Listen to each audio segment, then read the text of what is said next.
Bonjour Monsieur Gontier. Avec mes collègues Elisa et Jean-Baptiste, nous avons décidé de vous présenter l'huile d'olive. Les plantes oléagineuses sont des plantes dont les graines ou les fruits sont riches en lipides. La filière des oléagineux s'est construite sur sa capacité à donner de la valeur aux graines oléagineuses. Aujourd'hui, cette filière permet de répondre aux besoins en huile et matières grasses à usage alimentaire ou industriel. L'olivier est l'un des premiers arbres fruitiers cultivés par l'homme. Il a été affirmé que la culture de l'olive a commencé en Israël pendant la période chalcolithique, période du néolithique durant laquelle l'homme maîtrise la métallurgie du cuivre. Les nombreux restes d'oliviers trouvés dans des contextes archéologiques ainsi que d'autres découvertes telles que des bateaux de poterie, des lampes à huile et des installations d'huile d'olive indiquent que la première utilisation généralisée des olives en Israël était au début de l'âge du bronze. C'est donc au 3e millénaire avant Jésus-Christ. L'olivier appartient à la famille des Oléacées, qui est un arbre fruitier qui produit les olives. L'olive est une drupe à police possédant une enveloppe charnue renfermant un noyau très dur qui contient une graine. Sa forme ovoïde est typique et sa couleur varie du vert au noir. Ce fruit est consommé sous diverses formes et nous pouvons en extraire une des principales huiles alimentaires par trituration, l'huile d'olive. Cette huile est un produit méditerranéen qui est une source de matières grasses du régime crétois, connu pour leurs effets bénéfiques sur la santé humaine. La transformation de l'huile d'olive a beaucoup évolué au cours des siècles avec l'automatisation des chaînes de production. Je vais commencer par vous parler de la culture de l'olivier, à savoir qu'elle dépend d'un grand nombre de facteurs, notamment liés à l'objectif de la plantation, au climat, au sol, à l'eau, également aux dangers des ravageurs et des maladies. Pour commencer, il existe des différences fondamentales entre la culture de plantes de semences, donc céréales et légumineuses, et les arbres fruitiers. La culture céréalière est basée sur l'ensemencement des graines dans les champs labourés, la récolte de pointes matures ou de paniques et le battage des grains. D'autre part, la culture des arbres fruitiers signifie qu'il y a un changement. Nous passons de la reproduction sexuée à la reproduction végétative. Toutes les formes sauvages se reproduisent à partir de graines, tandis qu'en culture, le maintien des génotypes n'est possible que par propagation végétative, c'est-à-dire par des boutures, des racines de brindilles, des ventouses ou par greffe. Les oliviers sont arrosés une première fois au printemps, au mois d'avril. Les fleurs apparaissent d'avril jusqu'à juin, selon les régions et les variétés. Les fleurs blanches s'épanouissent par centaines, réunies en grappes, et exhalent un discret parfum de miel. Très peu de fleurs sont fécondées. 5% seulement donneront des fruits. Quant aux fruits, ils apparaissent de juin jusqu'à août. Le fruit est de forme oblongue, en drupe, d'abord vert tendre, il devient ensuite violet puis noir. Sous climat favorable, il produit 15 à 50 kg d'olives après 5 années de culture au mieux et après 12 années au plus. C'est la météo estivale qui déterminera la quantité d'huile que l'on peut espérer. Si le temps est trop sec, il faut arroser plusieurs fois pour que les olives restent bien accrochées aux branches. En septembre, il faut retirer les ronces et les jeunes pousses au pied de l'olivier et la récolte se fait. Les conditions climatiques ainsi que la région de production ont un impact sur la vitesse de maturation des olives. Donc la période optimale de récolte dépend de ces facteurs. De nombreuses techniques de récolte des olives existent, variant en fonction de la destination finale de ces olives, de la nature du sol et de la superficie de l'exploitation. La méthode la plus répandue est la récolte à la main. En effet, c'est la plus respectueuse de l'arbre. Cependant, il y a plusieurs points négatifs, la durée et la difficulté physique. Elle est donc utilisée uniquement pour les olives de table, car elles ne doivent pas être abîmées. Et la méthode la plus utilisée en Provence est la cueillette au peigne manuel. Les oléiculteurs déposent un filet sur le sol et utilisent un peigne qui va arracher les olives de la branche et les faire tomber sur le filet. Il existe également des systèmes de peigne mécaniques avec un moteur faisant tourner les peignes au bout d'un manche télescopique. Cette technique permet de récolter plus rapidement les olives. En Espagne ou en Italie, la technique la plus utilisée sur les grandes exploitations est celle par vibration des branches. Donc des pinces métalliques viennent enserrer le tronc de l'olivier et une vibration à haute fréquence va être appliquée au tronc. Les olives mûres vont alors tomber de l'arbre et peuvent être utilisées pour la production d'huile. Le principal inconvénient de ce système, c'est qu'il y a des dégâts, notamment sur les jeunes rameaux des oliviers, et également son coût à l'achat. Donc maintenant, nous allons voir les exigences de l'olivier. La rusticité correspond à l'appréciation de la résistance au froid d'une plante. Et concernant l'olivier, elle est diverse et dépend de la variété. Donc généralement, elle est comprise entre -6 et -10 degrés pour les jeunes sujets et -12 à -20 degrés pour les arbres adultes, cultivés en terre drainée. Concernant l'exposition, donc l'olivier doit être situé dans une zone ensoleillée, chaude et protégée. Et une longue période estivale est nécessaire à une bonne fructification. Concernant le sol, il doit être profond et filtrer l'eau rapidement, donc drainer. Les sols secs, pauvres et caillouteux avec un petit peu de calcaire conviennent également, mais ils ne sont pas forcément optimaux pour le développement de l'olivier. L'olivier est très résistant à la sécheresse, mais il redoute particulièrement les excès d'humidité. Il est également sensible au vent, aux maladies et aux insectes. Le changement climatique est sans aucun doute le problème environnemental le plus imminent auquel le monde est confronté aujourd'hui. Les changements climatiques pourraient affecter les zones productrices d'huile d'olive, en particulier dans le bassin méditerranéen. Les chercheurs ont indiqué que les températures extrêmes posent des risques pour la production d'olives. La région du bassin méditerranéen devrait être exposée à des températures plus élevées à l'avenir en raison des changements climatiques mondiaux. Et malheureusement, ces changements ont déjà provoqué des conditions de croissance défavorables. Des études ont montré que la période de floraison des oliviers dépend fortement des températures printanières chaque année, qui augmentent régulièrement au fil du temps. Le cycle de vie de l'olive est modifié à cause des changements climatiques, notamment à cause du réchauffement. En effet, la photopériode est modifiée, ce qui affecte le début de la floraison chez les espèces de fleurs de la fin du printemps. L'une des conséquences est l'augmentation des températures minimales, en particulier en hiver au début du printemps. La variabilité des heures de refroidissement est importante pour la vitalité globale de l'olive. De nombreuses heures de refroidissement sont donc nécessaires pour le bon développement des bourgeons de fleurs d'olive, ce qui facilite le déplacement de la plante hors de son état végétatif pour que les fruits puissent être produits. Et ce réchauffement climatique a également un impact sur le rendement des olives et les niveaux d'infestation de mouches dans le bassin méditerranéen. Comme facteur perturbant la culture de l'olive, on retrouve également les parasites avec par exemple la mouche de l'olive qui ne présente pas de danger pour la santé de l'arbre.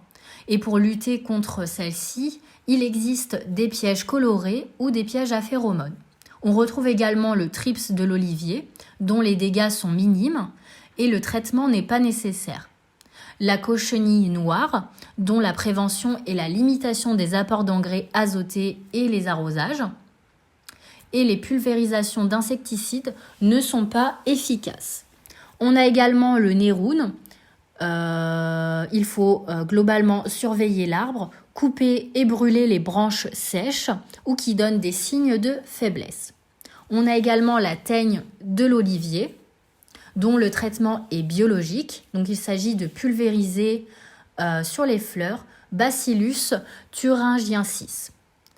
On a également Palpita unionalis, dont les dégâts sont limités, et le traitement est également biologique avec Bacillus thuringiensis.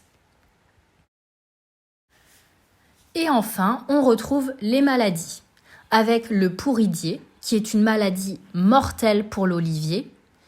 Elle est due à un champignon, Armillaria mellea ou Clitocybé mellea.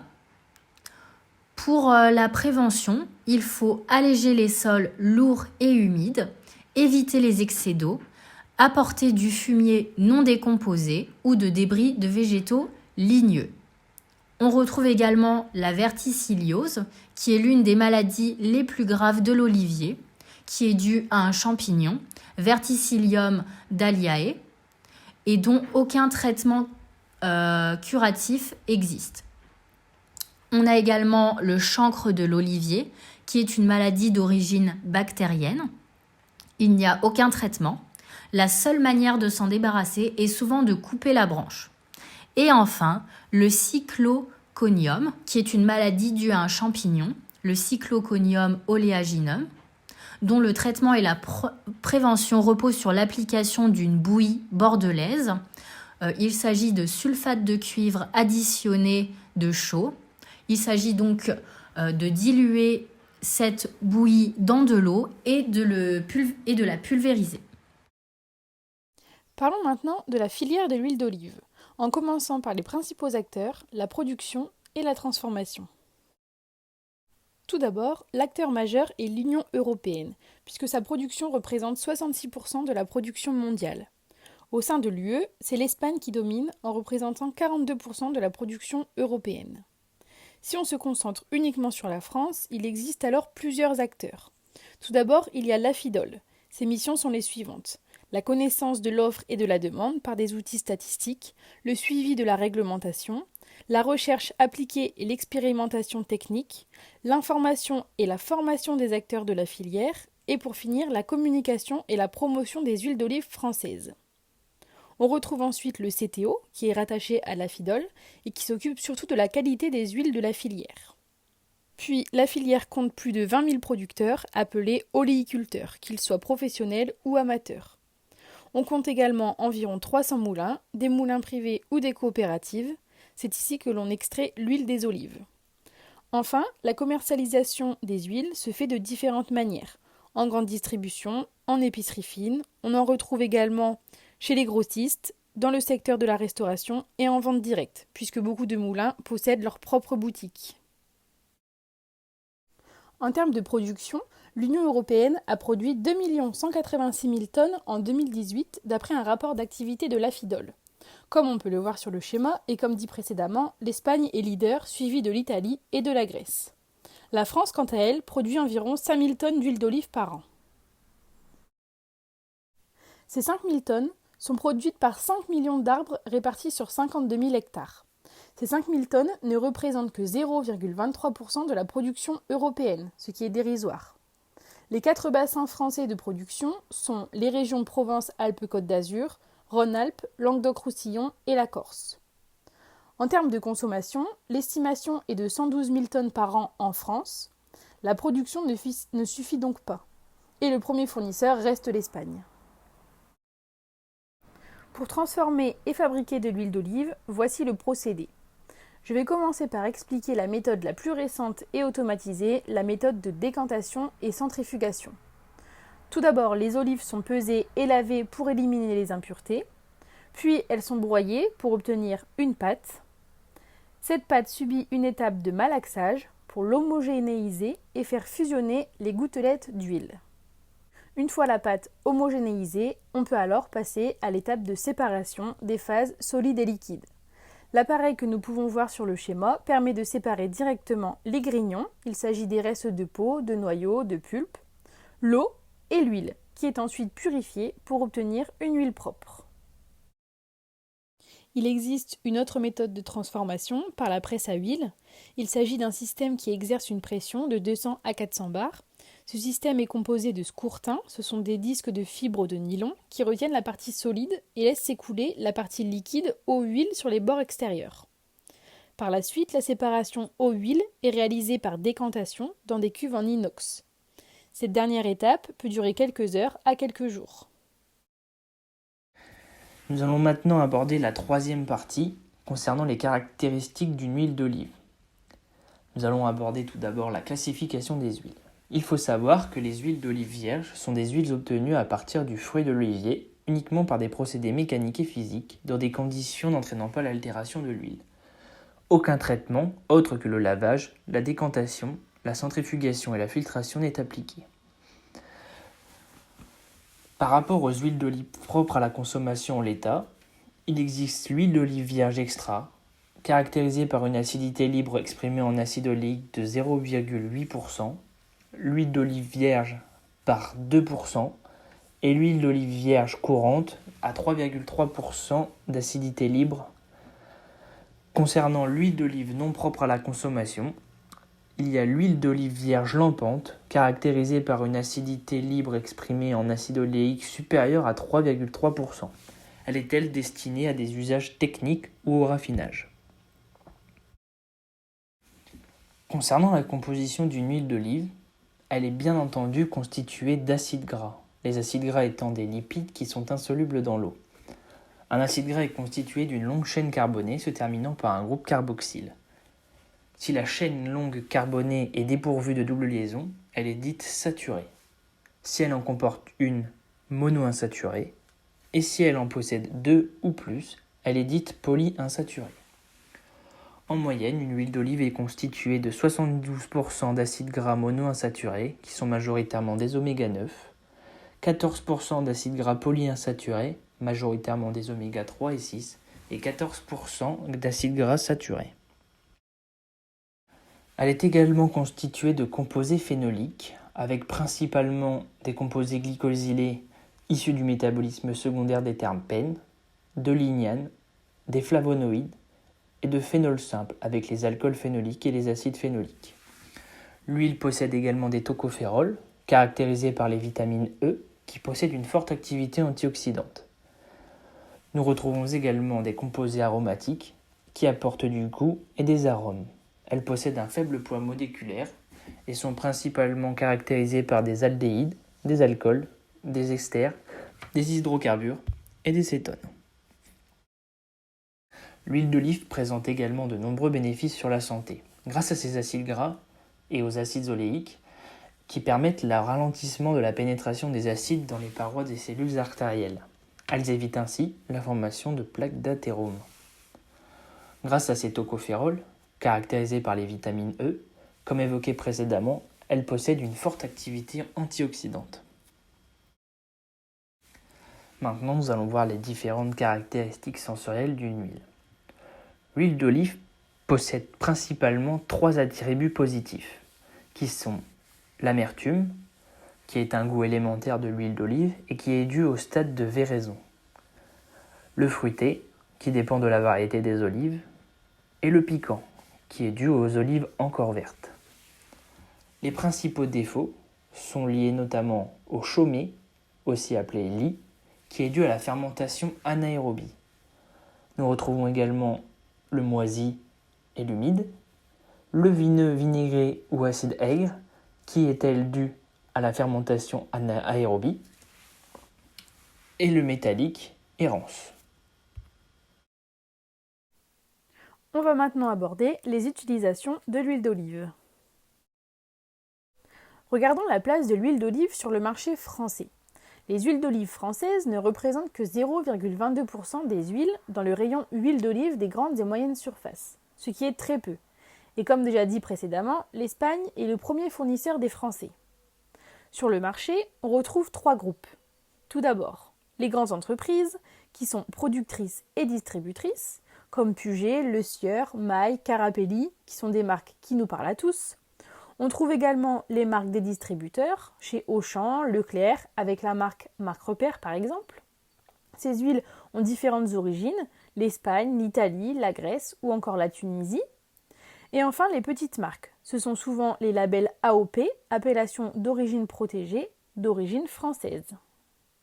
En ce qui concerne les prix, on retrouve des huiles à 7 ou 8 euros le litre pour la première catégorie, à partir de 3,50 euros le litre pour la deuxième catégorie, et enfin la troisième catégorie voit ses prix aller de 16 à 30 euros le litre, ce qui est relativement cher par rapport aux 2 premières catégories.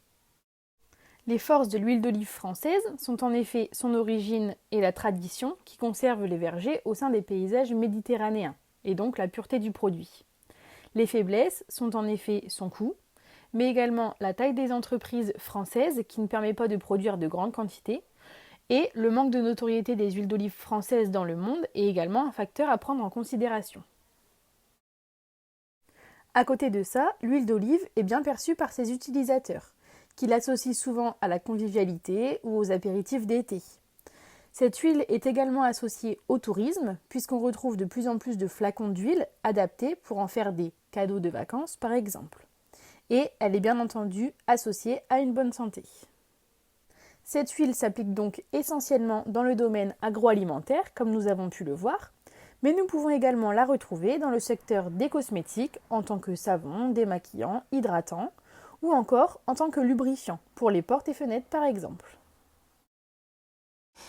Nous allons terminer avec la valorisation des sous-produits, avec notamment les produits de la taille et les grignons, qui seront principalement réutilisés dans l'alimentation animale, mais également en tant que combustible. Il existe aussi les margines, qui posent de nombreux problèmes de contamination, mais qui peuvent être utilisés en tant que fertilisants, ou pour produire de la biomasse, des levures ou des biogaz. Malheureusement, malgré l'existence de toutes ces solutions, elles ne restent que très peu utilisées dans l'industrie oléicole. Donc, l'huile d'olive fait partie de la culture méditerranéenne et est très utilisée en cuisine. Ses qualités organoleptiques et nutritionnelles sont à prendre en compte et expliquent la présence de cette huile depuis la période du néolithique. La filière de l'huile d'olive française est une petite filière qui demande encore des efforts pour perdurer. De plus, la valorisation des sous-produits n'est pas à négliger, cette voie doit être davantage reconnue afin de minimiser les déchets de production et de transformation de cette huile. Merci de votre attention.